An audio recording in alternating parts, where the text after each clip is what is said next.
That one's coming. Does he get his kill? Yes, he does. 3 versus 2. Somehow, FaZe have turned this around. This should not be happening. This should not be happening. Going hunting with the skeleton key, but Grixer hits the headshot first. 2 big kills for him in the round, and now things breathe. Knowing that we've still got 2 minutes to play, it's that 2 versus 2 situation. Camden's got the right idea as well. He's looking for the man out towards Tarps. It is Cyber who's lurking here. They go for a bit of a swing, but Cyber finds the kill. It's a 3K. It's down to a 1 versus 1. These are the kind of players you want left alive. Don't forget Kansan's 1v4 against down 1 Kieran Bang. And don't forget Souls with, well, every clutch he's ever done, Tim. Which is a U. That much I can say. Souls is lower health though, so Andy's on the attack. He has to take the onus here. The diffuser is down. Kansan may well be able to play off audio there. I'm not sure if he knows exactly where the case is located or not, but for the time being, it looks like he's just going to head up to meeting. It's going to give Souls the opportunity to go and grab that diffuser. He could potentially play for a plant here if there is any information going to pick up. We're seeing that Kansan is currently on the rotate. It looks like he's going to be going down to Freezer. Now that, it needs to be seeing that. The opportunity is there for Souls to stick this. He's probably going to do it as Kansan tries to get back into position. And there you go. SONIQS just giving the opportunity to FaZe to get that diffuser down. Souls ain't really got to do much here. He can just hold his spot and wait, but Kansan's the one making the move. Fires for a bit of a fake shot there, and he's done the right sort of job because Souls has rotated himself away. Drone in position sees him at the same time, so he can just hold tight here. Kansan could hit a wicked shot. Sees the man, but can't! Setting up for what feels like a bit of a multi-point push. You've got Freezer, you've got Laundry, you've got Astro looking to go down Big Tower. You've also got Souls, I think, looking to drop in through E-Box. So forget about a 3-point push that we're used to seeing. This could be a full 9 yards, going for all 4 potential angles of entry here, Tim. Stick the 5th man inside of construction, you've got a full house. I like that smoke canister coming out from the SONIQS there. It's going to support just keeping them in position around pillars. It's not going to allow the rear stage push to have as much impact. Cyber, he manages to get Rexon though. We're seeing the Yin Candela's dumped in there now. That's going to help Astro push forward, but it's Cyber who manages to get another. How many times have we said that? Second kill, drop comes in, Souls gets 1, Souls gets 2, he's reaping, forced away. He's going to get himself up towards challenging onto Armory Corridor from Big Tower, but that's going to tell them exactly where he is. Cyber able to delete Super with a headshot there, and Cyber 6 and 2 so far, and we're only in round 3. They have no idea what's coming. Cyber truck more like charging his way through, gets 2, almost a 3rd, will finally finish it off as he gets down on white stairs and can no doubt charge through the rest. Cameraman inside of sight, Yeti on the flank, as we've seen from him so many times. Performance from Astro last time, it's the same again. The Candelas are going to go in through electrical, and that is going to give Astro the opportunity to push forward. He needs to be careful about highway here. There's nobody challenging. There it comes, Grixer onto Astro. Astro just caught out looking in completely the wrong direction. Big opener for the SONIQS. It looked like a real good start as well. I thought, honestly, Astro would get in, kill the player in Harry Potter, and suddenly that'll be it. SONIQS would lose control of Pillar. But for now, at least they hold on. Souls has rotated off to go and fill the gap that he left previously, which is where Astro had such a big impact previously or last time round. So Souls has now got to fill 2 roles. The E-Box one that he had before, and also up inside Big Tower. One shot will be enough to end it, and Cyber really should have had that freebie, but can't find his man. Cameraman marches forward and starts the action. 35 seconds left to go. Cyber once again gets an important kill onto Yeti. It allows him to push in and start challenging towards Elbow, which is going to free bullet up and mean that he can move into bunker. It's effectively a 1 versus 4 as Kansan is down. Rexon manages to get 1. He's got the Vector. Can he get more? It's good for them.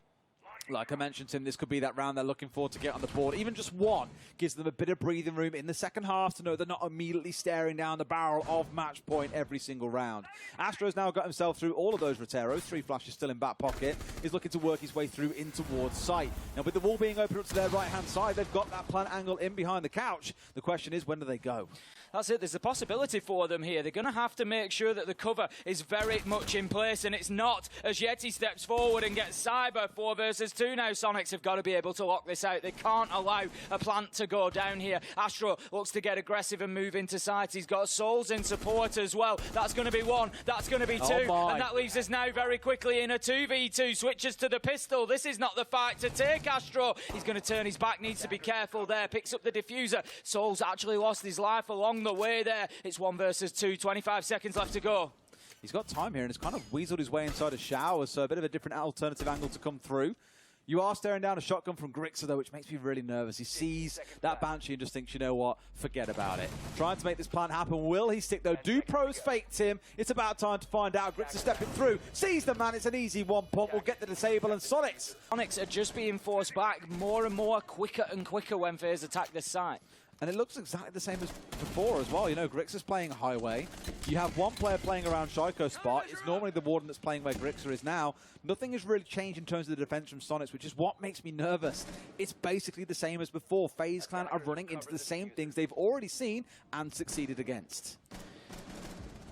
They were going to have the opener hit Cyber. That man, again, he's been an absolute nightmare. More than a thorn in the side to SONIQS here. He's been destroying them, but this time Rexon is able to get the trade. That is really important. It allows SONIQS to keep holding on to Elbow and keep hold of Shaiko's spot as well. Bullet, he's going to send the nade in, but it's not going to reach deep enough to do any damage to Yeti, leaving us now still in a 4 versus 4. 50 seconds left to go, and the push has to come from FaZe, but they're running out of utility to back in behind. Yeti's got aggressive. They've no idea. He gets one. Can he get two? He knows he's behind the barrels. He's just standing straight out there. He's going to get flashed, but he escapes with his life. And this is good from the SONIQS. Really good holding. A lot more confidence as well. Yeti's been dancing back and forth the entirety of this round, being a real thorn in the side, but Astro steps over. The trade comes through immediately after. Good team play from SONIQS, who, like you say, Tim, might just be able to square this up 4-2. There is a presence in the freezer for them, but Grixer knows that one is in bunker. This is going to get very difficult after that kill goes down. He finds Cameraman and shuts it out. 1 versus 3. It's all up to Souls. Can the clutch come back? Because the Super have gone down early in the round. They have no way to get hatches opened up. If you're wondering what Rexon is labouring over there, he's scouting around to try and find Valkyrie cams as best he can. He's using that Twitch drone just to have a look around in Freezer, because the last thing they want is all that information in the hands of FaZe. 55 seconds left to go, and SONIQS begin the push. They're going to get themselves established down inside of Freezer. It's Kansan and Rexon. That's good. They've got one on Laundry Stairs. It's going to be Super pushing down with the Ying. The Candelas potentially to follow. 40 seconds left to go, though, and SONIQS, they've got a lot of things there, but they don't have any kills. No, and Super's so alone down here. There's 4 players going in through Freezer, and you've got Super trying to make things worse at work elsewhere. Trades back through Astro as Kamsan walks away the victor, now marching his way in towards Deep Freeze. Cameraman not a clue what was coming at him and gets put in the dirt. Super going in for the plant, a second from Yeti, a 4v1, and like that, we're starting to see a very... Do they still know about Bullet at this point? Cyber has definitely just seen someone jump in. There's your man, but can't quite finish it off. 2 of them now stuck inside of here. They're going to have to see for the hatch and get out of dodge, forgetting that there's a Bailiff on side as well. A momentary panic, but FaZe, both players getting out of dodge here, keeping themselves alive, and you've drawn SONIQS' attention. Not bad, boys. I'm not sure if Super's aware of this. He could well find himself with one on the flank, because Cyber's going to move around. He's going to look for that quick peek. There is no two ways about it. There we go, Super. He is aware now. He must have heard the movement. 4 versus 4. But what you've got to remember, Des, is that SONIQS haven't even moved towards site yet, and we have only got 40 seconds left to go. Kansan, he's looking to try and push up the white stairs, but the Toxic Babe canister's going to deal with him. They're finally able to start using some of those vertical nades, but they can't do it confidently because they know they've got players on the flank. And there's Bullet finding the one. Super now being shut down, opens up green, so suddenly this looks real dicey for the side of SONIQS. Trying to force their way in through Trophy Door. They've got concrete they can plant on, but it's a double swing coming out. They get absolutely clapped down by Cyber, who finds a 3K. Rexon trades it back, but it don't manage to pull back to it. We're 1 for 1. Drones have been chewed through on the SONIQS side. We're over halfway through the round, and they haven't yet cleared out the top floor. They are putting some focus on trying to hit site direct at this point, though, with 2 or 3 players now down in the basement. But what about the flankers, Tim? What about those damn flankers? But they've got Kansan sat on the drones at the minute, so if they've got them in the right positions, it shouldn't be a big problem for them. They know that Cameraman is still up on the top floor, but I think they're pretty happy that they've been able to deal with him at this stage. Grixer is going to find Astro inside a site. Bullet with a trade, immediately hit back by Grixer, and that leaves us now in a 3 versus 2 with Cameraman off site. He's pushing to get himself back in there, but they know exactly where he's going to be coming from. Souls, he's going to be downed and finished. It's all up to Cameraman, and I like what SONIQS have done here. They've not really played... Using it now to open these up. So then we first saw Merry doing when he was still playing over in APAC North, actually. It was quite creative. We saw it over like a sledge being brought along on Clubhouse Basement. Cyber being a little bit too exposed there to those vertical angles, and Rexon gets the opener. Yep, too aggressive there, just leaving himself well visible from above, and a good opener from Rexon. SONIQS getting the advantage. They've got the top floor control as well. I would say this round is going heavily in their favour at the minute. They know that they've still got Astro back out on the rear stage, and they're looking to try and deal with that from the attic above. Yeti's going to actually push down and see if he can get a horizontal angle onto him. 44 seconds left to go, so time could become a factor for SONIQS, but you just feel like there's a flurry of kills coming any second now, Des. The question is from who as well? Because in that last 30 seconds is when things get crazy. I always talk about the sixth man, the clock really starting to aid the defenders the closer towards zero we get. And SONIQS at this point have got that top floor control. They've had it for a good while, but haven't made the call on what the play should be. Only now is Rexon starting to look in towards split, where there should be a ton of utility waiting for him. Won't impede him too much. Cameraman finding a kill onto Rexon straight away. The Super to get the trade back on the other side. Soul's bringing down Kansan. They've got to make a move though as Astro frags out here. 2 and 3 kills coming through. Finds one more, makes it almost a triple. Grixer gets one back, but there is no time. Going to try and stick this plant, but Soul's a bullet. Should be able to get this one closed out. Don't even turn around. In fact, he comes off the... Can look to push on through that window. No Ying this time, but Grixer going to make quick progress potentially at the armory stairs. Takes the cam out for now and continues his push across that bottom floor. He looks for the soft off-wall shots, but it's going to be Bullet who manages to fire them in the return. That's the problem. The tracers come through the wall. You can just shoot in the direction they're coming from, and Bullet absolutely nails it. There's a second kill comes in from Cyber, a second kill from Bullet himself. 4 versus 2 now, and it looks like the wheels have finally come off for the SONIQS as FaZe are going to close this out on Oregon. MPX, by the way, P shooter, can't do damage at range.